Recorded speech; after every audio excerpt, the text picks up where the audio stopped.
Boa tarde, pessoal do 8º ano. Vamos começar hoje mais uma aula de ciência, certo? De forma virtual, como sempre, né? Eu vou iniciar a aula hoje corrigindo a atividade que eu passei na aula anterior. Então, eram a página 113, as questões 1, 2 e 3, tá certo?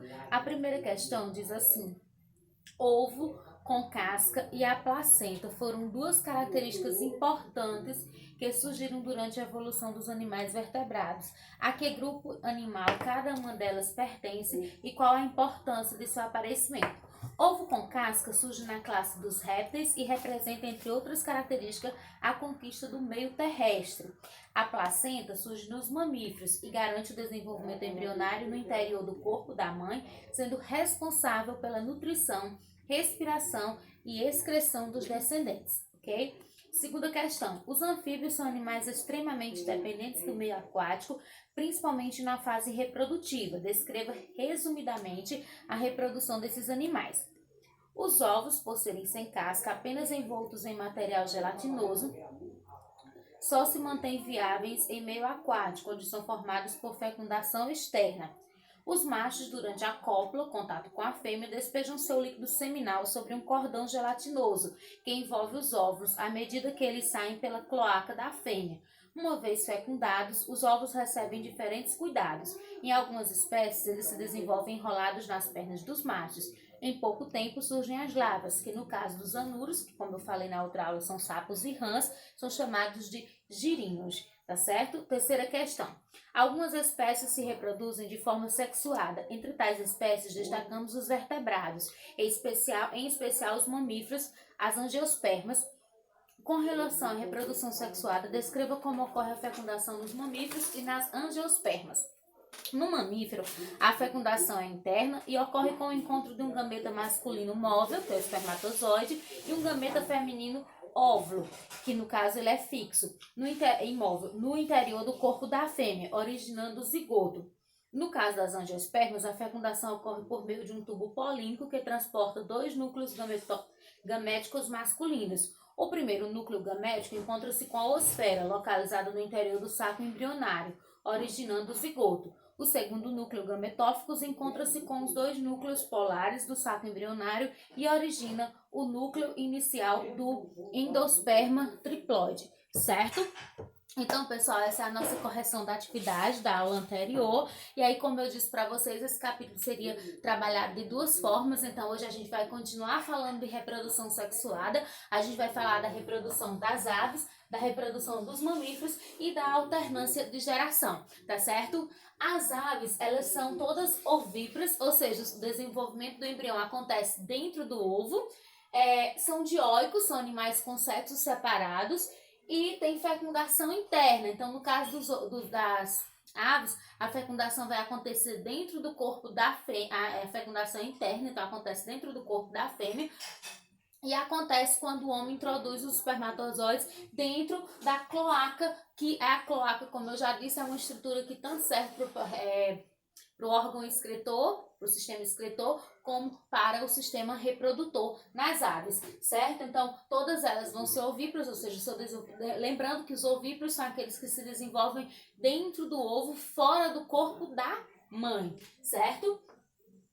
No caso do ovo das aves, ele vai ter os seguintes anexos embrionários: o amínio, o córeo e o alantóide. O alantóide é a substância de reserva, certo? Que vai servir de alimento para o embrião durante a sua fase embrionária. Após eclodir dos ovos, os filhotes vão ser cuidados pelos pais até que eles possam se desenvolver sozinhos, tá bom? A reprodução dos mamíferos. Os mamíferos, classe na qual nós seres humanos estamos incluídos, né? A principal característica dos mamíferos é que são animais que mamam, né? Isso, que possuem glândulas mamárias. Os mamíferos, eles são dioicos, ou seja, eles têm sexos separados. Existe o animal macho e o animal fêmea, né? Isso. Eles têm fecundação interna. A fecundação acontece dentro do corpo da fêmea. E essa fecundação vai acontecer a partir da união dos dois gametas, que no caso dos mamíferos, o gameta masculino é o espermatozoide e o gameta feminino é o óvulo. O gameta masculino, que é o espermatozoide, é uma célula móvel que se desloca até o óvulo, que é uma célula fixa. No caso dos seres humanos, o espermatozoide é a menor célula que nós temos no corpo, que os seres humanos têm no corpo, no caso os homens, e o óvulo é a maior célula que é do corpo humano, tá bom? O desenvolvimento no caso dos mamíferos, esse desenvolvimento pode ser em ovo, no marsúpio e no útero. A forma mais comum é no útero, a mais rara é no ovo e o marsúpio fica intermediária. O desenvolvimento dos mamíferos através do ovo acontece nos monotremados, que são um grupo de mamíferos, como exemplo a gente tem o ornitorrinco e a équidna, certo? Nesse caso, esses indivíduos eles vão pôr os ovos e esse embrião ele vai nascer e depois que ele nasce ele vai até as glândulas mamárias da mãe, onde ele vai se alimentar e se desenvolver, certo? No marsúpio, o marsúpio é uma espécie de bolsa que alguns animais que são chamados marsupiais, como o canguru e os koalas, possuem. É uma bolsa que fica no abdômen e aí nesses indivíduos aqui a gestação é pequena, já que eles têm placenta primitiva, uma placenta bem simples ou nem tem placenta.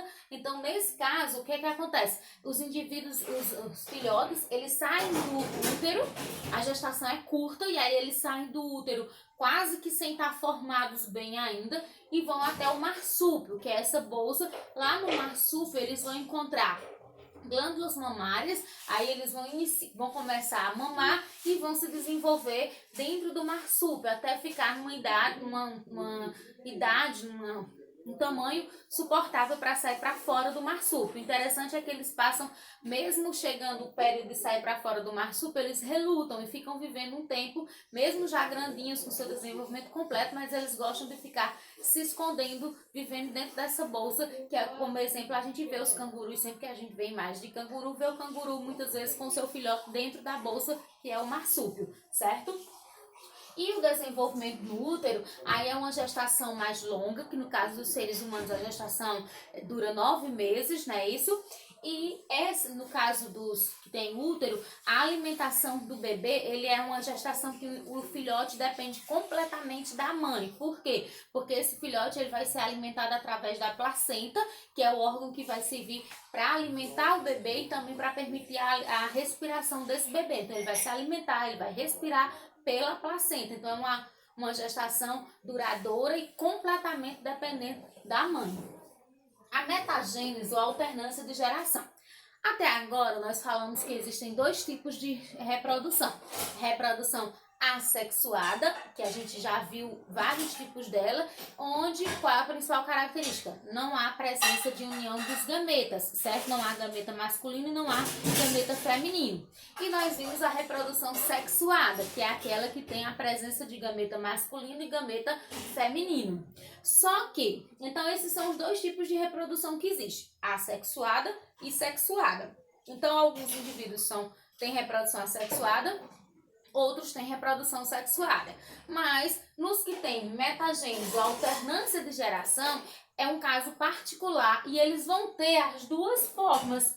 Então, um único indivíduo ele vai passar pelas 2 formas de reprodução. Ele vai ter a forma assexuada, que a gente pode também dizer fase assexuada, e a fase sexuada. Isso vai ocorrer principalmente acontece em algas, briófitas, pteridófitas, quinidários, angiospermas e gimnospermas, certo? No livro de vocês, eu queria que vocês quem não puder pegar o livro aí, abrir agora, na página 114, para vocês observarem bem essa figura aqui, ó, certo? Essa figura aqui, ela é um ciclo de vida das algas, certo? E aí, com o livro de vocês aberto na página 114, eu vou explicar agora as etapas, tá certo? Então, espero que vocês estejam vendo bem direitinho aí, tá certo? Então, na página 114, eu gostaria que vocês acompanhassem. Nós temos a etapa sexuada e a etapa assexuada. Na etapa sexuada, nós temos o número 1, que são algas na fase gametófito, desenvolvendo os gametas. Aí, número 2, nós temos os gametas com estruturas de locomoção na água, denominadas flagelos. 3, formação do zigoto, formação de um novo ser, graças à união de gametas, células especializadas em reprodução. E em 4, nós temos a fase de desenvolvimento, o embrião, que é a fase de desenvolvimento da alga.